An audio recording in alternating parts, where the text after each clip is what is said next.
മറ്റുള്ളവരെ ബഹുമാനിക്കുക എന്നത് മനസ്സിൻ്റെ വിശാലതയാണ്. അത് കുറവായി കാണുന്നത് കാര്യശേഷിയില്ലായ്മയാണ്.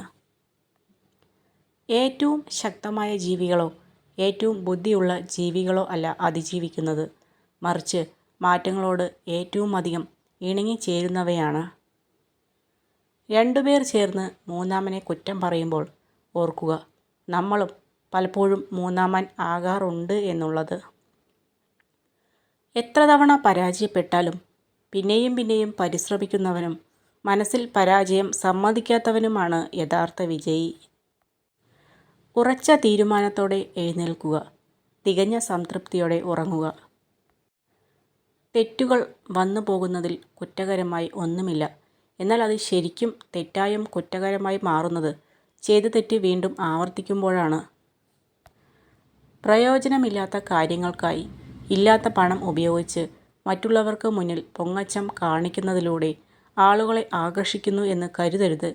എന്തെങ്കിലും നേട്ടം പ്രതീക്ഷിക്കാതെ മറ്റൊരാൾക്കും നിങ്ങളെ ആവശ്യമില്ല എന്ന സത്യം മനസ്സിലാക്കുക. നമ്മൾ കേൾക്കുന്നതെല്ലാം അഭിപ്രായങ്ങളാണ്, വസ്തുതകളല്ല. നമ്മൾ കാണുന്നതെല്ലാം കാഴ്ചപ്പാടുകളാണ്, സത്യങ്ങളല്ല. ചിരിക്കാനുള്ള മാർഗങ്ങൾ സ്വയം കണ്ടെത്തണം. കരയാനുള്ള മാർഗങ്ങൾ വേണ്ടപ്പെട്ടവർ തന്നെ നൽകുന്നതാണ്. വെല്ലുവിളികൾക്ക് മുന്നിൽ പകച്ചുനിന്ന് എനിക്കിതിന് കഴിയില്ല എന്ന് വിധിയെഴുതി പിന്മാറുന്നത് വിഡ്ഢിത്തമാണ്. പുഴകൾ ഒരിക്കലും പുറകിലോട്ട് ഒഴുകുകയില്ല. അതുപോലെ ഭൂതകാലം മറന്ന് നിങ്ങളുടെ ഭാവിയിലേക്ക് ശ്രദ്ധ കേന്ദ്രീകരിക്കുക. എല്ലാ മനുഷ്യർക്കും രണ്ട് കഥകളുണ്ടാകും. ഒന്ന് അയാൾ ജീവിക്കുന്ന കഥ, മറ്റൊന്ന് അയാൾ ജീവിക്കാൻ ആഗ്രഹിക്കുന്ന കഥ. ഒരു വ്യക്തിയുടെ സ്വഭാവത്തിൻ്റെ യഥാർത്ഥ അളവുകോൽ അവരുടെ വിജയത്തിൻ്റെയും മഹത്വത്തിൻ്റെയും നിമിഷങ്ങളിലല്ല, മറിച്ച് അവരുടെ വിനയത്തിലും പ്രതികൂല സമയങ്ങളിൽ മറ്റുള്ളവരോട് കാണിക്കുന്ന അനുകമ്പയിലുമാണ്. സ്വന്തം പ്രവൃത്തികളെല്ലാം ശരികളാക്കി വാദിക്കുന്നവർക്ക് മറ്റുള്ളവരെ കേൾക്കാനോ മനസ്സിലാക്കാനോ കഴിയില്ല. സ്വന്തം തെറ്റുകളെ ശരികളായി സ്ഥാപിക്കാൻ ഏതറ്റം വരെയും പോകുന്നവരുണ്ട്. അങ്ങനെ നേടുന്ന ശരികൾക്ക് പിന്നിൽ നിഷ്കളങ്കരായ മനുഷ്യരുടെ കണ്ണീരുണ്ടാവും. നമ്മൾ സ്നേഹിക്കുന്നവർ നമ്മുടെ കൂടെ വേണമെന്ന് ഒരിക്കലും വാശി പിടിക്കരുത്. അവർക്ക് അവർ സ്നേഹിക്കുന്നവർ കൂടെ വേണമെന്ന് ആകും ആഗ്രഹം. എങ്ങനെ തുടങ്ങി എന്നതിനേക്കാൾ എങ്ങനെ തുടരുന്നു എന്നതാണ് ബന്ധങ്ങളുടെ ആഴവും വ്യാപ്തിയും തീരുമാനിക്കുന്നത്. അതുകൊണ്ടാണ് രക്തബന്ധങ്ങളേക്കാൾ ഹൃദയബന്ധങ്ങൾ പ്രസക്തമാകുന്നത്. എല്ലാം തികഞ്ഞ ഒരു ജീവിതത്തിന് വേണ്ടിയല്ല, ജീവിക്കുന്ന ഓരോ നിമിഷവും സന്തോഷത്തോടെ ഇരിക്കുവാനാണ് നാം ശ്രമിക്കേണ്ടത്. 1000 ആളുകൾ തളർത്താൻ ഉണ്ടായാലും തളരില്ല എന്നുള്ള മനസ്സ് മാത്രം മതി. വിജയം തീർച്ചയായും നമ്മളോടൊപ്പം ഉണ്ടാകും.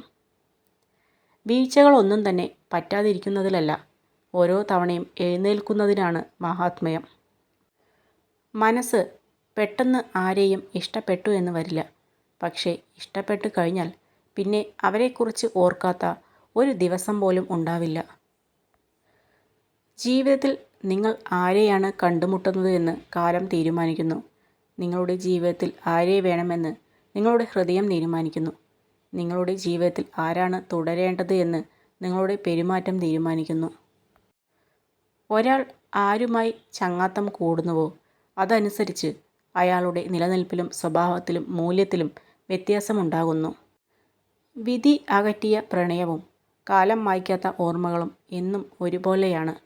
അത് നമ്മെ ഓർമ്മകളാൽ വീണ്ടും വീണ്ടും കുത്തി നോവിച്ചുകൊണ്ടേയിരിക്കും. അടുത്തുള്ളവയെ അവഗണിച്ചുകൊണ്ട് അകലങ്ങളിലുള്ള സുഖവും സന്തോഷവും തേടിപ്പോകുന്നത് തികച്ചും വിഡ്ഢിത്തമാണ്. അവനവനിൽ നിന്നും ഒന്നും പഠിക്കാത്തവന് അന്യരിൽ നിന്നും ഒന്നും നേടാൻ കഴിയില്ല. ആർക്കു വേണ്ടിയും ഒന്നിനു വേണ്ടിയും കരയരുത്.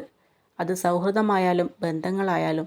അവിടെ നഷ്ടപ്പെടുന്നത് നമ്മുടെ സമയവും ഊർജവുമാണ്. എത്ര നിസ്സാര കാര്യമായാലും നമ്മുടെ വിലപ്പെട്ട സമയം കളയാൻ പാടില്ല.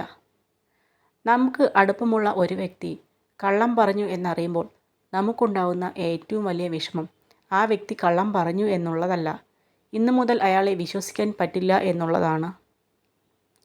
നിങ്ങളുടെ മൗനത്തിൻ്റെ അർത്ഥം മനസ്സിലാക്കാത്തവർക്ക് നിങ്ങളുടെ വാക്കുകളുടെ അർത്ഥവും മനസ്സിലാകില്ല. അദൃശ്യമായതിനെ കണ്ടെത്തുന്നതിലേക്കുള്ള ആദ്യ പടിയാണ് നിങ്ങൾക്ക് ഒരു കൃത്യമായ ലക്ഷ്യം ഉണ്ടായിരിക്കുക എന്നത്. ഒന്നിനും അതിരു കടക്കരുത്. പുഞ്ചിരിച്ചവനെ മാന്യനെന്നും പൊട്ടിച്ചിരിച്ചവനെ ഭ്രാന്തൻ എന്നും മുദ്രകുത്തുന്ന സമൂഹമാണ് നമ്മുടേത്.